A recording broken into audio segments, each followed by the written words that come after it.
Hai Sobat BPKP, selamat datang di video pembelajaran ini. Di video ini, kita akan belajar bersama tentang pedoman asesmen GCG yang diatur dalam Peraturan Deputi Kepala BPKP Bidang Akuntan Negara Nomor 5 Tahun 2020 tentang pedoman asesmen penerapan tata kelola perusahaan yang baik pada BUMN. Semoga video ini dapat membantu sobat semua ya dalam memahami pedoman asesmen GCG. GCG atau Good Corporate Governance merupakan prinsip-prinsip yang diterapkan oleh perusahaan untuk memaksimalkan nilai perusahaan, meningkatkan kinerja dan kontribusi perusahaan, serta menjaga keberlanjutan perusahaan secara jangka panjang.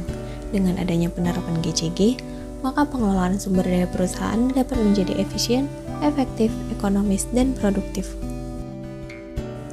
Terdapat 5 prinsip GCG yang disingkat dengan tarif. Pertama, transparansi atau transparansi, yaitu keterbukaan informasi dalam melaksanakan proses pengambilan keputusan dan pengungkapan informasi yang bersifat material. Selanjutnya, accountability atau akuntabilitas adalah kejelasan fungsi, pelaksanaan, dan pertanggungjawaban unit kerja.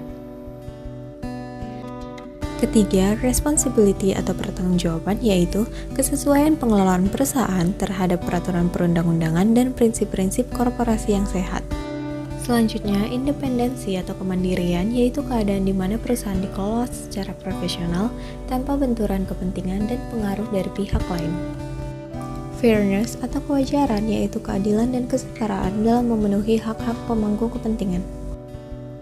Nah, dalam hal upaya perbaikan dan peningkatan kualitas penerapan GCG, BUMN wajib untuk melakukan pengukuran terhadap penerapan GCG, sehingga apabila masih terdapat kekurangan dalam pengimplementasiannya, BUMN dapat segera menetapkan rencana tindakan yang diperlukan. Pengukuran terhadap penerapan GCG dilakukan dalam bentuk asesmen dan evaluasi. Tujuan asesmen GCG. Terdapat 3 tujuan pelaksanaan asesmen GCG. Yang pertama adalah mengukur kualitas penerapan GCG di BUMN, mengidentifikasi kekuatan dan kelemahan penerapan GCG di BUMN, dan memonitor konsistensi penerapan GCG di BUMN. Kriteria penilaian asesmen GCG. Terdapat 6 aspek penilaian asesmen GCG yang diatur dalam SK 16 SMBU 2012. Yang pertama, komitmen terhadap penerapan tata kelola secara berkelanjutan.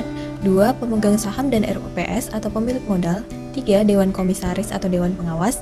4. Direksi. Aspek yang kelima ialah pengungkapan informasi dan transparansi, dan aspek yang keenam adalah aspek lainnya.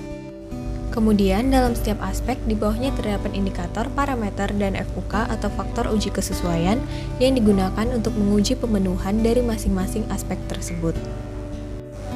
Adapun jumlah indikator, parameter, dan FUK untuk tiap-tiap aspeknya bervariasi yang dipengaruhi oleh substansi dari masing-masing aspek tersebut. Selain itu, dalam setiap aspek penerapan GCG telah diberi bobot nilai yang merupakan nilai maksimal yang dapat dicapai oleh setiap aspeknya. Sehingga, kriteria penilaian asesmen GCG mencakup 6 aspek, 43 indikator, 153 parameter, dan 568 FUK. Berbeda dengan aspek 1-5 yang berhubungan langsung dengan tata kelola perusahaan, terkhusus pada aspek lainnya, perusahaan dapat diberi nilai tambahan atau pengurangan nilai yang disebut nilai appreciation dan punishment. Bagi BUMN yang memperoleh jumlah skor dari aspek 1-5 sebesar 85 atau lebih, dapat diberikan apresiasi berupa tambahan nilai maksimal 5 poin. Namun, bagi BUMN yang praktik tata kelola perusahaan yang menyimpang dari prinsip-prinsip tata kelola perusahaan yang baik, diberikan punishment berupa pengurangan nilai maksimal minus 5 poin. Adapun nilai punishment tidak memperhatikan batasan jumlah nilai dari aspek 1 sampai dengan 5. Nah, itu tadi merupakan penjelasan awal asesmen GCG. Untuk tahapan pelaksanaan asesmen GCG-nya, yuk kita tonton video selanjutnya. Kau tak sendiri menggambari cita, kan ku sertai